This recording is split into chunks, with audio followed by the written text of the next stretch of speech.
Sarah Lewis's life was unassuming, a quiet routine she had crafted for herself with care. Her mornings began with the familiar hum of her kettle, the scent of freshly brewed coffee filling her cozy apartment. As a schoolteacher in her late 20s, Sarah found purpose in guiding her students, shaping their young minds with equal parts patience and encouragement.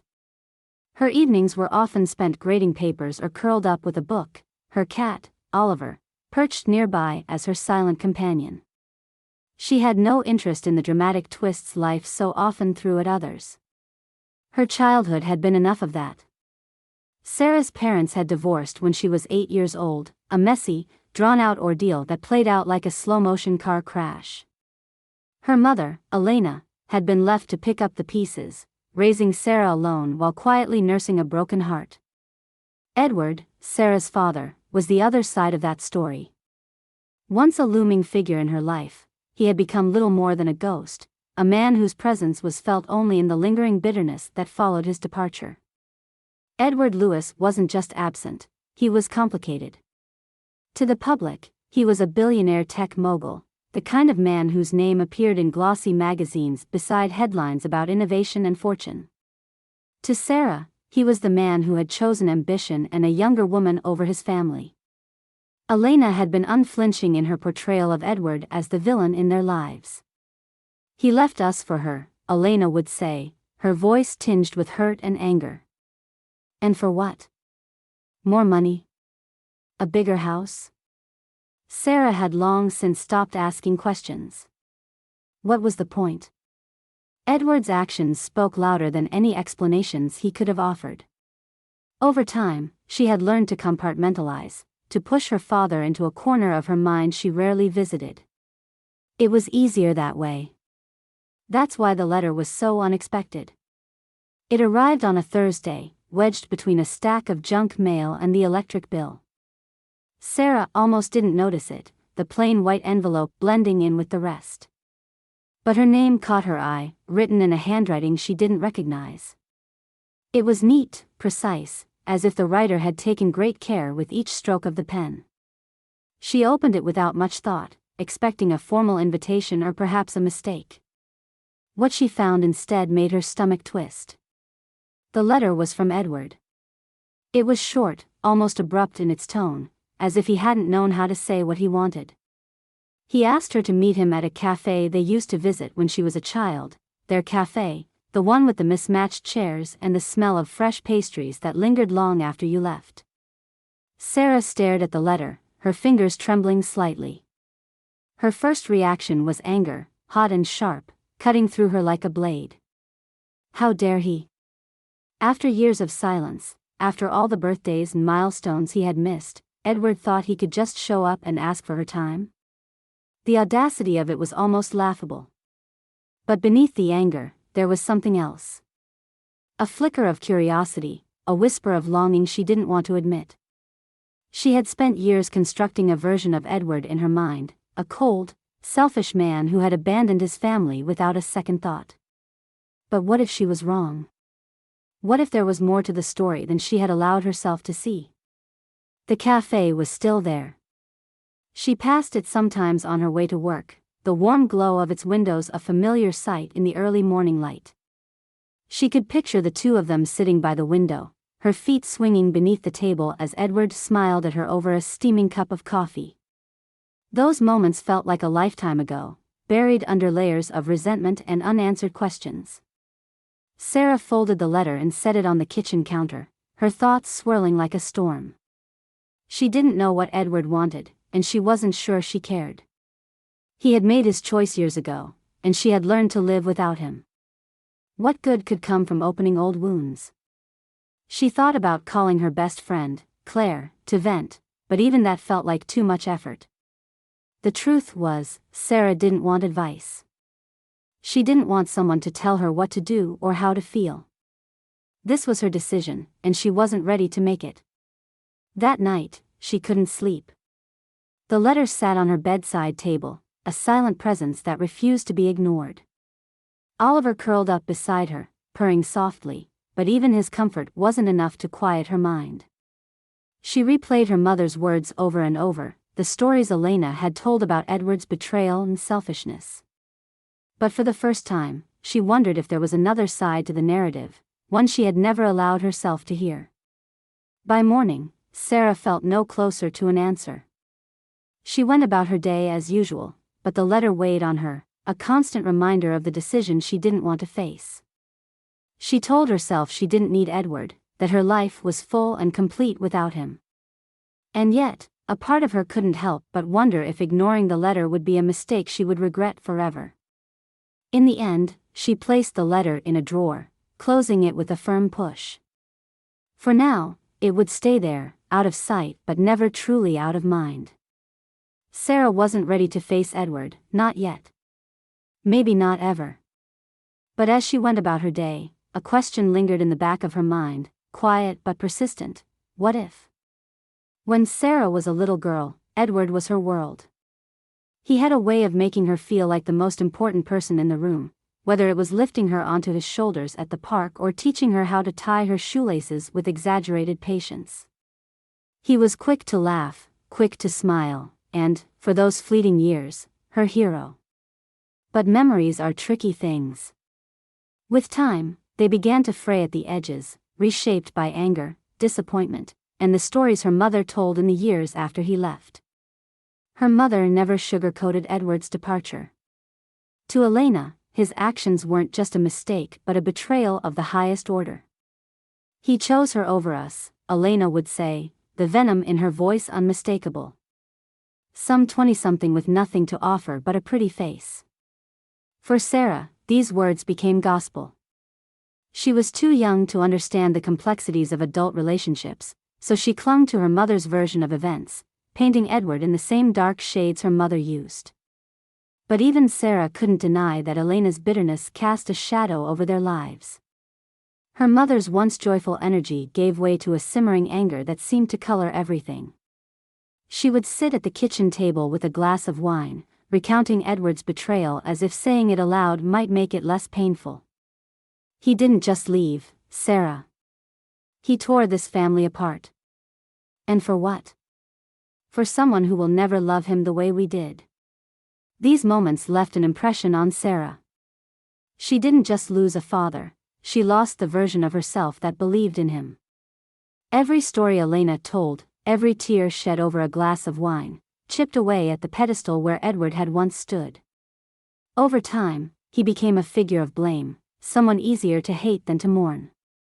The affair wasn't the only thing that changed Sarah's perception of Edward. After the divorce, his life took a sharp turn. He married the woman who had come between them, a younger socialite named Vanessa whose presence seemed to confirm every unflattering thing Elena had ever said. Pictures of Edward and Vanessa began to appear in magazines, the couple attending galas and lavish parties as if the wreckage of his first family didn't exist. Sarah never met Vanessa, but in her mind, the woman became a symbol of everything that had gone wrong. She was beautiful, polished, and ambitious, a stark contrast to Elena's down-to-earth warmth. From the outside, it looked as though Edward had traded his family for a glossier, shinier version, one that fit more neatly into his world of wealth and power. That world didn't stay shiny for long. A few years after his remarriage, Edward found himself at the center of a public financial scandal. The details were murky, a tangle of accusations involving insider trading and questionable business practices. For weeks, his name was splashed across newspapers and television screens, his reputation dismantled piece by piece. The Edward Lewis who had once been celebrated as a genius entrepreneur was now a cautionary tale, a man brought low by greed and arrogance. The scandal marked a turning point. Edward withdrew from public life, his larger-than-life persona shrinking into something smaller, almost pitiable. The parties and galas stopped. The magazine spreads featuring him and Vanessa disappeared. Rumors circulated that his wealth had taken a significant hit, though no one seemed to know for sure. What was clear, however, was that Edward Lewis had gone from being untouchable to forgotten. For Sarah, the scandal only confirmed what she had always believed. Edward was flawed, selfish, and incapable of thinking beyond his own desires. It was easier to file him away as a cautionary tale, a lesson in what not to do, than to confront the more complicated emotions his downfall stirred in her. But even as she clung to her resentment, there were moments, quiet, unwelcome moments, when she wondered if he had ever regretted leaving. If he ever thought of her. One thing Sarah never questioned was his estrangement from her. After the divorce, their contact dwindled to almost nothing. There were occasional letters and a few awkward phone calls, but they felt perfunctory, as if Edward was fulfilling some distant obligation rather than genuinely trying to stay connected. By the time he married Vanessa, the effort stopped entirely. It was as though the door had closed, and Edward had chosen to leave her on the other side. She told herself she didn't care. She had her mother, her friends, her life. She didn't need Edward, not when he had made it so clear that he didn't need her. And yet, every now and then, she would catch herself wondering. What if things had been different? What if he had fought harder to stay in her life? What if she had let him? But the years rolled on, and Edward remained a ghost. His presence felt only in the occasional mention of his name in the news or the memories that surfaced when Sarah least expected them. She tried not to think about him, tried to focus on the life she had built without him. It wasn't until the letter arrived that those carefully buried questions began to stir again. The letter was a crack in the armor she had spent years constructing, a reminder that the story she had told herself about Edward was incomplete. She didn't know what he wanted or why he was reaching out now, after all this time. But the fact that he had reached out at all was enough to unsettle her. She thought about the scandal, about Vanessa, about all the ways Edward had failed her. She thought about Elena, whose life had been shaped by the fallout of Edward's decisions. And she thought about the little girl she used to be, the one who had adored her father before she learned how fragile that love could be. As much as Sarah wanted to ignore the letter, to push it aside and pretend it didn't exist, she couldn't shake the feeling that it was more than just an invitation. It was a thread, a thin and tenuous connection to a man she had spent years trying to forget. Whether or not she wanted to pull on that thread was a question she wasn't ready to answer. The letter sat in the drawer for days, an unwelcome guest she couldn't bring herself to confront. Every time she walked past it, a ripple of unease fluttered through her, as though the thin piece of paper carried a weight far greater than its size. She tried to distract herself with work, with grading papers and planning lessons, but her thoughts always drifted back to the same question: what did Edward want? It wasn't as though he deserved her time. After years of silence, years of absence, why should she give him even a moment of consideration? The memories of him that remained were stained with disappointment. He wasn't the man who used to tuck her in with stories of brave explorers and magic lands. He was the man who had walked away, leaving her with a hollow space she had worked hard to fill. But there was another voice, quieter yet insistent, that wouldn't let her rest. What if this was her chance to get answers? What if Edward wasn't just reaching out for himself but for her? The possibility felt absurd, yet it lingered, growing louder with every passing hour. One morning, she woke up with a decision settled uneasily in her chest. She would go. Not for Edward, and not out of forgiveness, she wasn't ready for that. But she would go for herself, to confront the unanswered questions that had haunted her for so long. If nothing else, she needed to see the man who had disrupted her life yet again. The cafe looked almost exactly as she remembered it, a small corner shop with mismatched chairs and the faint aroma of freshly baked pastries drifting through the air. She hesitated at the door, her hand hovering over the handle as a wave of anxiety washed over her. She didn't know what she expected: Edward sitting at their old table, perhaps, with the same charismatic smile she vaguely recalled. But when she finally stepped inside, the place was quiet, the hum of conversation low and unassuming. There was no sign of him. A waiter approached as she stood uncertainly near the entrance. "Ms. Lewis?" he asked, his expression polite but unreadable. "Yes," she said, her voice faltering slightly. He handed her a small envelope along with her coffee order, the edges of the paper crisp and unmarked. "This is for you." Sarah thanked him, her pulse quickening as she sat down at a table by the window. The envelope bore no markings other than her name, written in the same deliberate handwriting as the first letter. She hesitated before opening it, the weight of the moment pressing down on her. Finally, with trembling fingers, she unfolded the paper inside. It wasn't what she expected. The letter contained only a key and an address, one she recognized immediately. The family estate. The sprawling property where they had spent summers together before everything fell apart. Her stomach churned at the thought of going back there. She hadn't set foot on the grounds since she was a child, and the idea of revisiting those memories felt like unearthing a time capsule she wasn't ready to face. For a long moment, she considered walking away, leaving the key on the table and forgetting this entire ordeal. But as she stared at the small, unassuming object in her hand, something in her shifted. Edward was leading her somewhere, creating a trail she couldn't ignore. Her curiosity outweighed her anger, pulling her forward despite herself. The drive to the estate was surreal, the familiar winding roads stirring a mix of emotions she couldn't untangle. The house loomed in the distance as she approached, its grandeur faded but still imposing. Stepping inside, she was struck by how little had changed. The marble floors, the high ceilings, the smell of wood polish and age, it was all eerily the same, as though time had stopped in its tracks. A letter awaited her on the grand piano, placed with the same care as the one in the cafe. She unfolded it, her breath catching as she read Edward's words.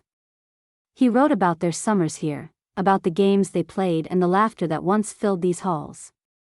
But his tone was different now, tinged with regret and something unspoken that made her chest ache. He asked her to continue following his trail, leaving her with another address. The next stop was the park where they used to fly kites. As she stood beneath the same towering oak trees, the memories came rushing back. She could almost hear Edward's voice, encouraging her to let the string out farther, to trust the wind. But that nostalgia was tempered by the knowledge of what came after, the slow unraveling of their bond. From the park, another letter led her to an abandoned cabin deep in the woods, a place they had called their hideaway during the summers. The air was heavy with the scent of pine and damp earth, and as she stepped inside, the creak of the floorboards sent a shiver down her spine. This time, the letter was longer, more personal. Edward wrote about how much he missed those days, how he had convinced himself that staying away was what was best for her. His words hinted at struggles she hadn't known he faced, though they stopped short of fully explaining them. Each letter brought her closer to understanding, yet they also deepened her confusion. Edward was revealing pieces of himself, but always just enough to keep her intrigued, never enough to fully answer her questions. The cryptic nature of his words frustrated her, yet she couldn't stop herself from continuing. The trail he was leaving wasn't just a journey through her childhood, it was a journey through his regrets, his perspective on a past she had only ever seen from her own. As she drove to each new location, memories came unbidden, vivid and raw.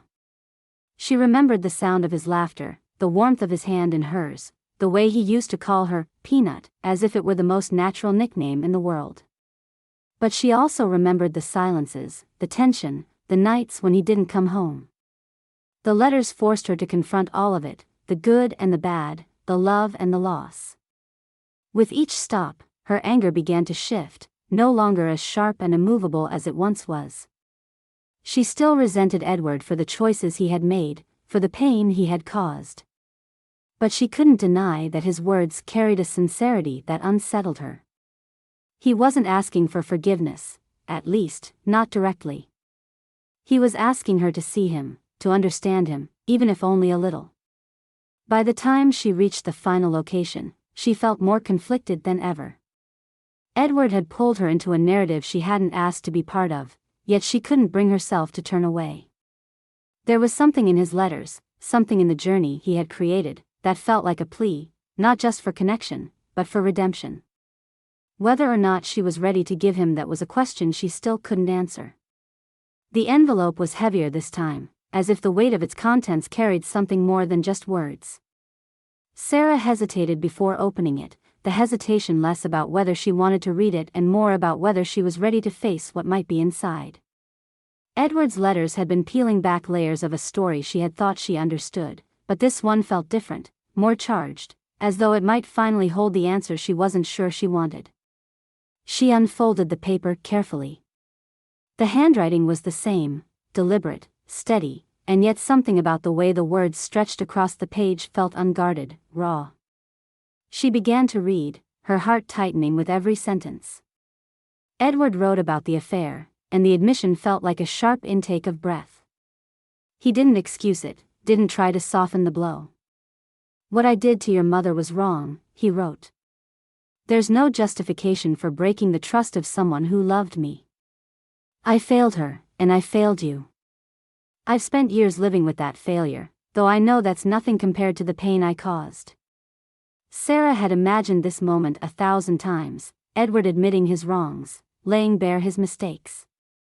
But now that it was here, the reality was more complicated. The words were straightforward, without the defensiveness she had expected.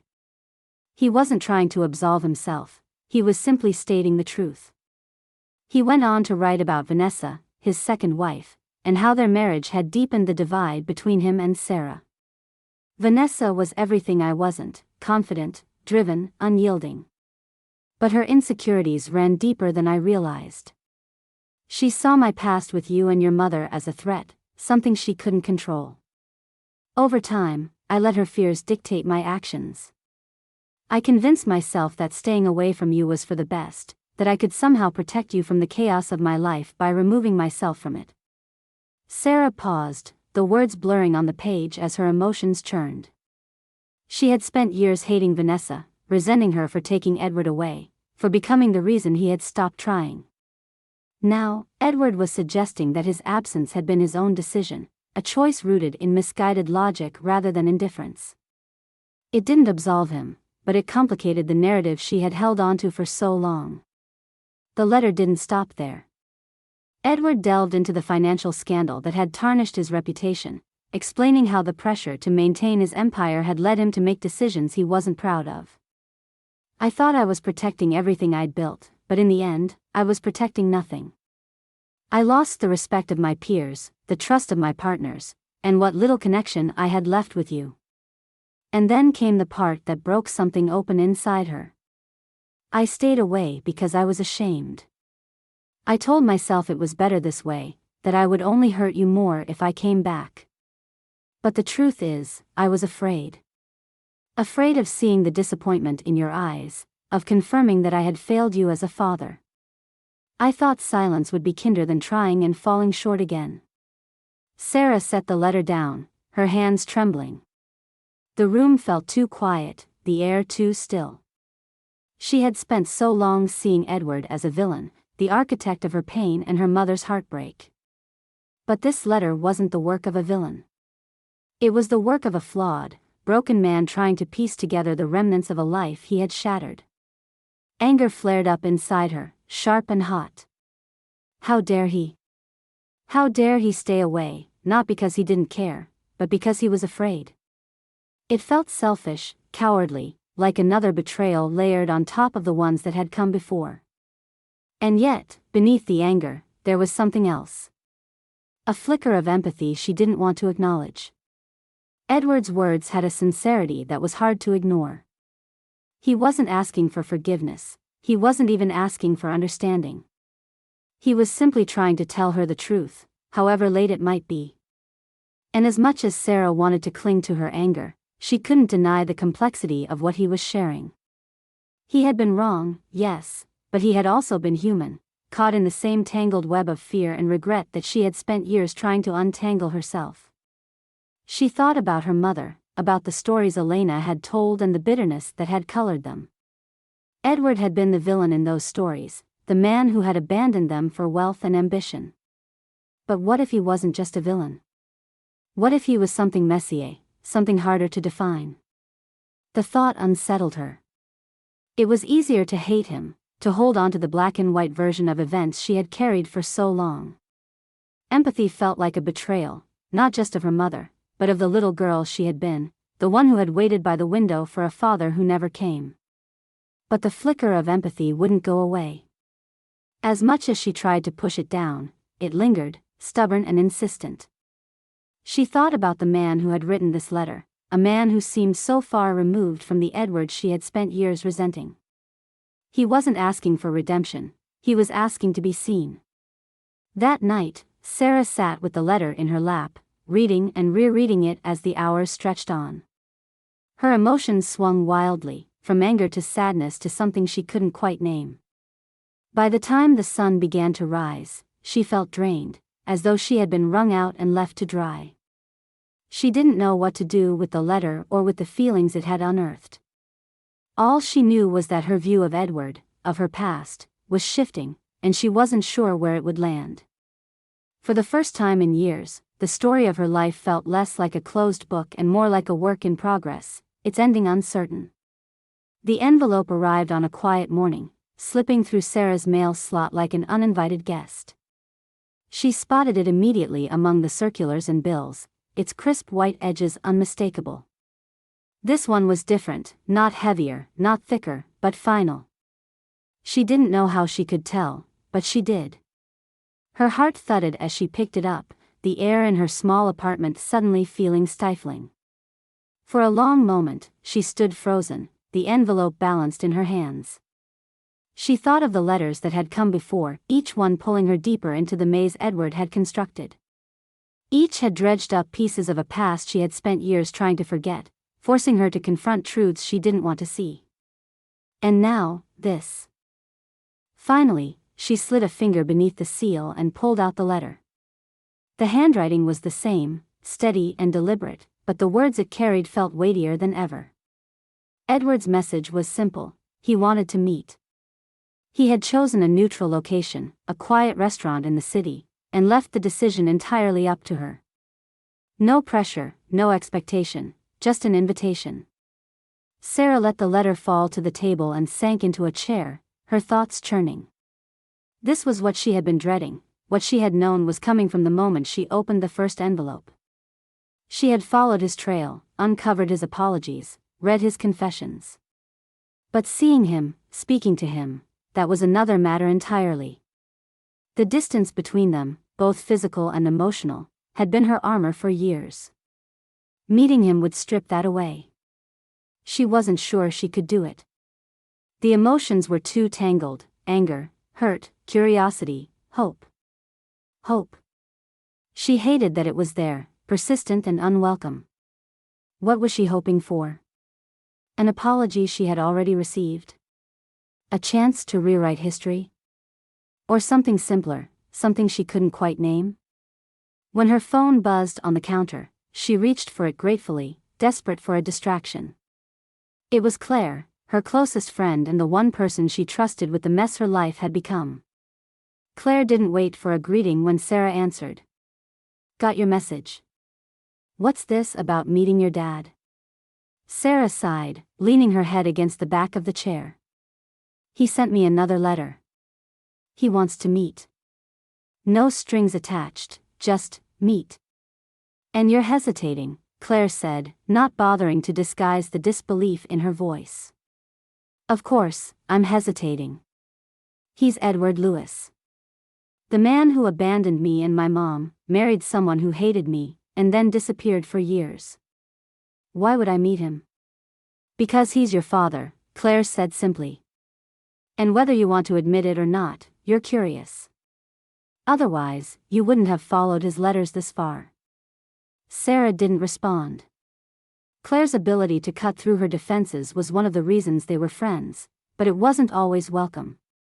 Claire pressed on. "Look, I get it. He hurt you. And he can't undo that, no matter what he says. But this isn't about him. It's about you.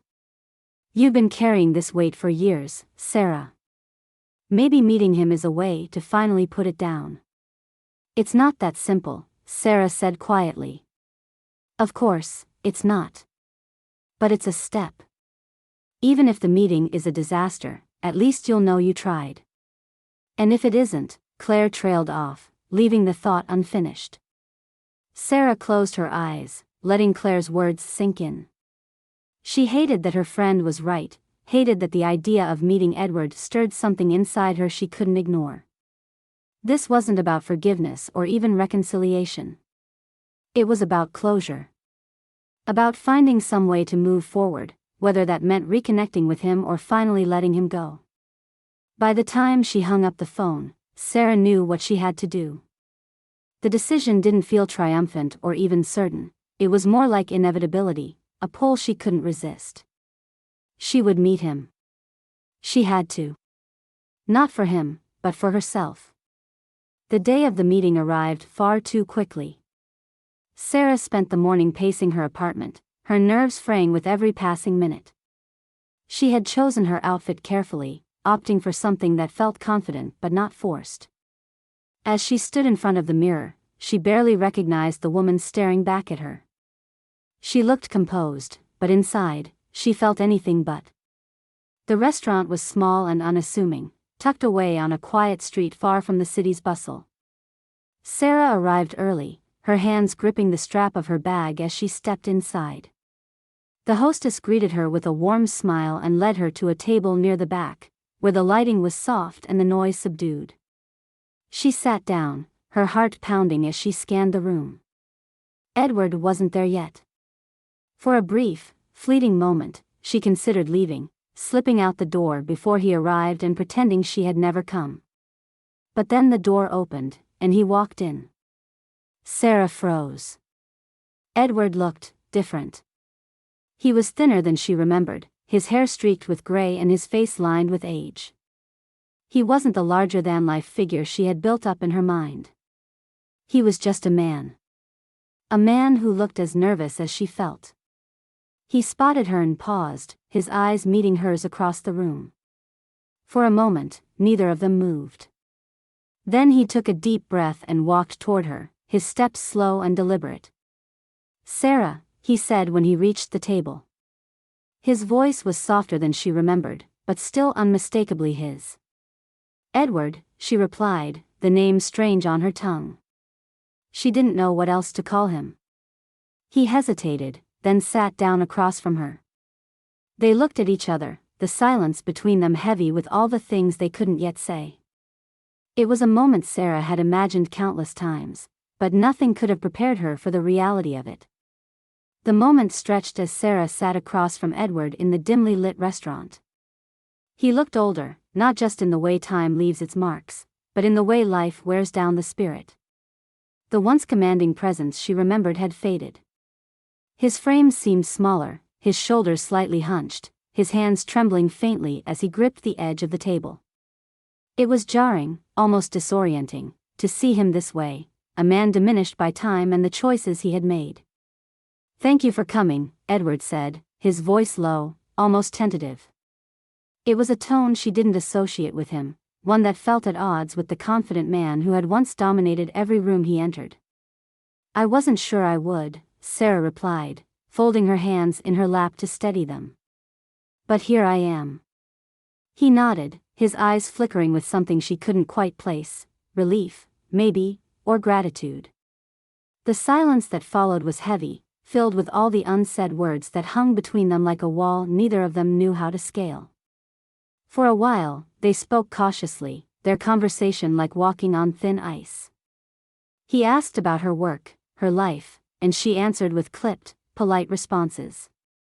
It felt surreal, talking about mundane things with the man who had been a shadow over her life for so long. She noticed how his eyes lingered on her face, as if trying to memorize the features of a daughter he barely knew anymore. But the polite exchanges couldn't last. The questions that had been building inside Sarah for years demanded to be spoken.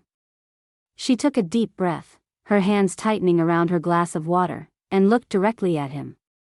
"Why?" she asked, her voice sharper than she intended. "Why did you leave? Why did you stop trying?"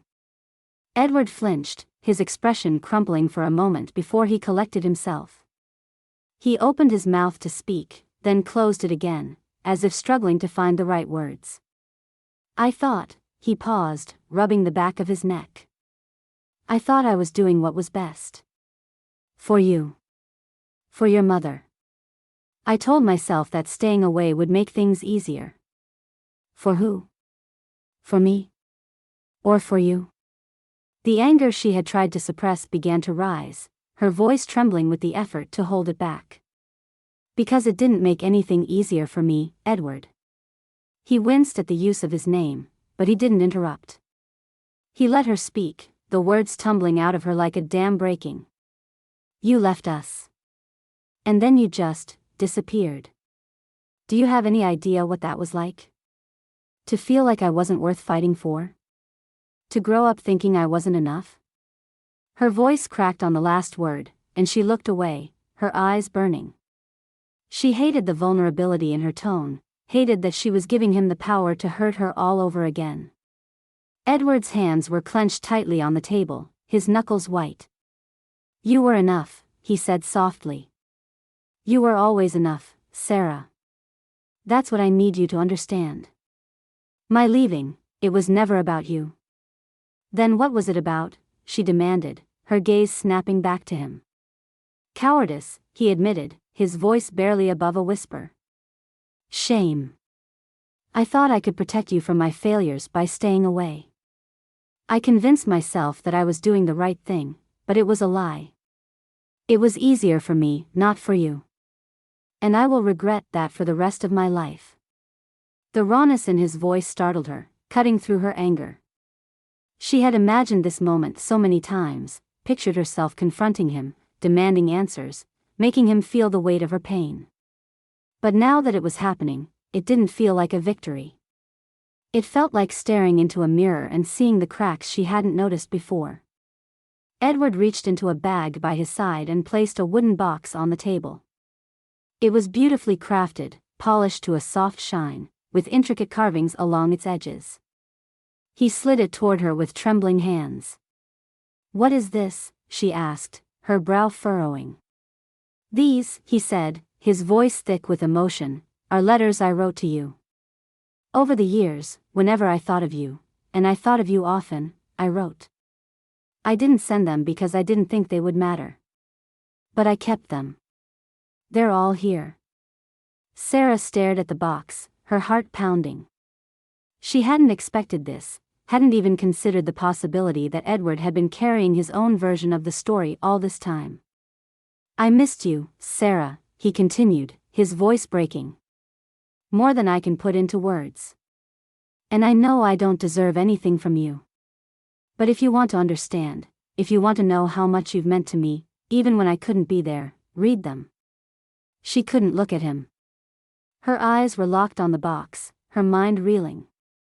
The weight of it felt overwhelming, the idea of holding years of his thoughts, his regrets, his feelings for her. She didn't know if she could handle it. I'm not asking for forgiveness, Edward said. I'm not even asking for another meeting. All I'm asking is that you read them. And if, after that, you want to talk, you know where to find me. His words hung in the air, the finality of them settling into her chest. She looked up at him then, really looked at him, and saw not the towering figure of her childhood or the villain of her adolescence, but a man, flawed, broken, and trying in the only way he knew how. I'll think about it, she said quietly, her voice steady but distant. Edward nodded, seeming to accept that this was all she could give. He rose from the table, his movements slow and deliberate, and gave her one last look before turning to leave.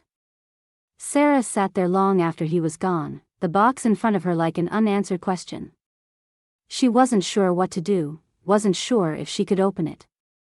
But one thing was certain, the story she thought she knew wasn't as simple as she had believed. And whether she wanted to or not, she was now part of the next chapter. That night, the box sat on Sarah's coffee table, an unspoken challenge she couldn't yet bring herself to accept. She stared at it for what felt like hours, the television murmuring in the background, untouched. The polished wood gleamed under the lamplight, its intricate carvings seeming to whisper secrets she wasn't sure she wanted to hear. But curiosity was a relentless thing, and as the hours crept on, it wore her down. Finally, she opened the lid. Inside were stacks of letters, each one neatly folded and tied with a thin ribbon. The handwriting on the envelopes was familiar now, the deliberate curves and slants of Edward's penmanship etched into her mind. She took a deep breath and picked up the first one, her fingers trembling as she slid the paper free. The date on the letter was from over a decade ago, just a few months after the divorce.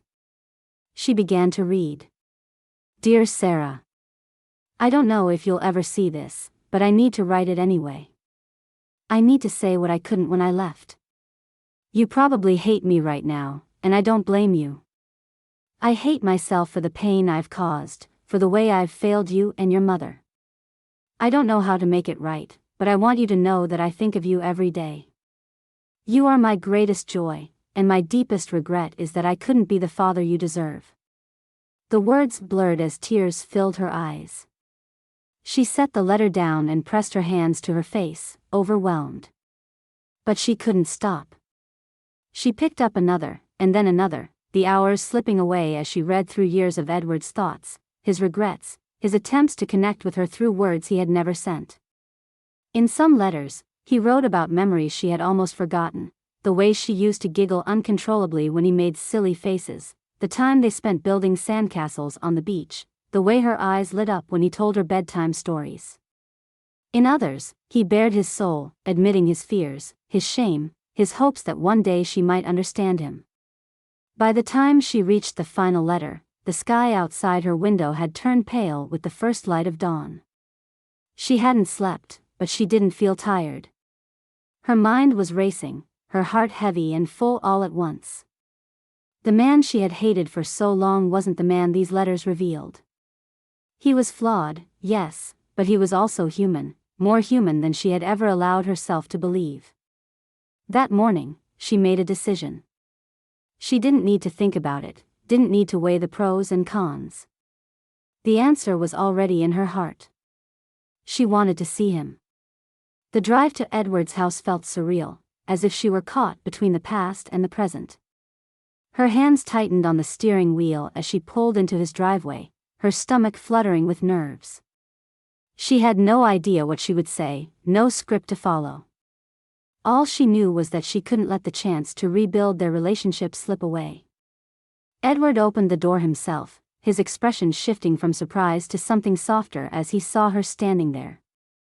For a moment, neither of them spoke. Then Sarah held up the box of letters, her eyes meeting his. I read them, she said simply. He nodded, his throat working as he swallowed hard. And I want to talk. I want to try. The relief on his face was palpable. He stepped aside to let her in, his movements hesitant, as if he were afraid she might change her mind. They sat in his living room, the air between them heavy with unspoken emotions. I'm sorry, Edward said after a long silence, his voice trembling. For all of it. For leaving, for not fighting harder, for being too afraid to reach out. I can't undo what I've done, but I want to try to make things right, if you'll let me.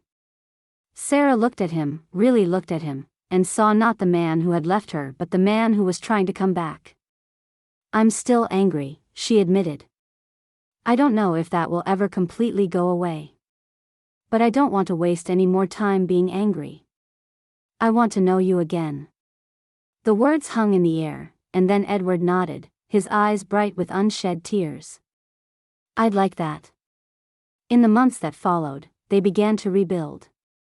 Slowly, tentatively, they pieced together a relationship that felt both new and familiar. They met for lunch, went on walks, and talked about everything and nothing. Sarah learned about the man Edward had become, and in doing so, she discovered parts of herself she hadn't recognized before. His sense of humor, dry and unexpected, mirrored her own. His love of literature, his habit of leaving half-finished crossword puzzles on the table, she saw bits of herself in him in ways that surprised and comforted her. And as they spent more time together, the memories she had once held onto so tightly began to shift. They didn't lose their pain, but they gained nuance, colored by the understanding she had gained through his letters. It wasn't perfect. There were moments of tension, moments when the weight of the past threatened to pull them back into old patterns. But each time, they worked through it. Each time, they chose to move forward. For the first time in years, Sarah felt like she had a father again. Not the Edward she had idolized as a child, or the one she had vilified as a teenager, but the real Edward, the flawed, complicated man who was trying his best to be there for her now. And as she stood beside him one sunny afternoon, helping him plant flowers in his garden, she realized that was enough. Edward's death came on a quiet Sunday morning. Sarah had been in her apartment, sipping coffee and flipping through the latest stack of essays from her students, when the phone rang. The moment she heard the voice on the other end, she knew. Her breath hitched, the world seeming to tilt just slightly off balance as the words sank in. He was gone. The funeral was small, attended by a handful of close friends and associates. Sarah sat near the front, her hands clasped tightly in her lap, her heart heavy yet strangely steady. She had dreaded this moment for so long, the inevitable finality of losing him again. And yet, as she listened to the eulogies, she felt something she hadn't expected: gratitude. Not for his passing, of course, but for the time they had shared in the months leading up to it. For the conversations, the laughter, the tentative rebuilding of something she had thought was lost forever. In the days that followed, Sarah found herself returning to the letters. They were no longer just a collection of words on paper, they were Edward. His voice, his thoughts, his heart. She read them again, not in a rush as she had that first sleepless night, but slowly, savoring each one. They were a map of his journey, of the man he had been and the man he had tried to become. One evening, as she sat with the box open on the table in front of her, an idea began to take shape. The letters weren't just a record of their relationship, they were a story. A story of love and loss, of mistakes and redemption, of a father and daughter finding their way back to each other. It wasn't a story she wanted to keep to herself. It was a story she wanted to share. The decision felt natural, almost inevitable. She would transform the letters into a book, a way to honor Edward's memory and to make sense of the journey they had taken together. It wasn't just about him, it was about her too, about how she had grown and changed through the process of knowing him again. The work began slowly. She laid the letters out in chronological order, tracing the arc of his life and their fractured relationship. Some days, the process was cathartic, a way to channel her grief into something productive. Other days, it was almost unbearable, the pain of his absence sharp and unrelenting. But she kept going, driven by a sense of purpose she hadn't felt in years. As she worked, she added her own thoughts, her own memories. She wrote about the little girl who had idolized her father, the teenager who had hated him, and the woman who had finally learned to see him as he truly was. She wrote about their first awkward meeting, the way his vulnerability had surprised her, and the moments of connection that had followed. She wrote about the things they had shared, books, jokes, stories, and the things they hadn't had time to.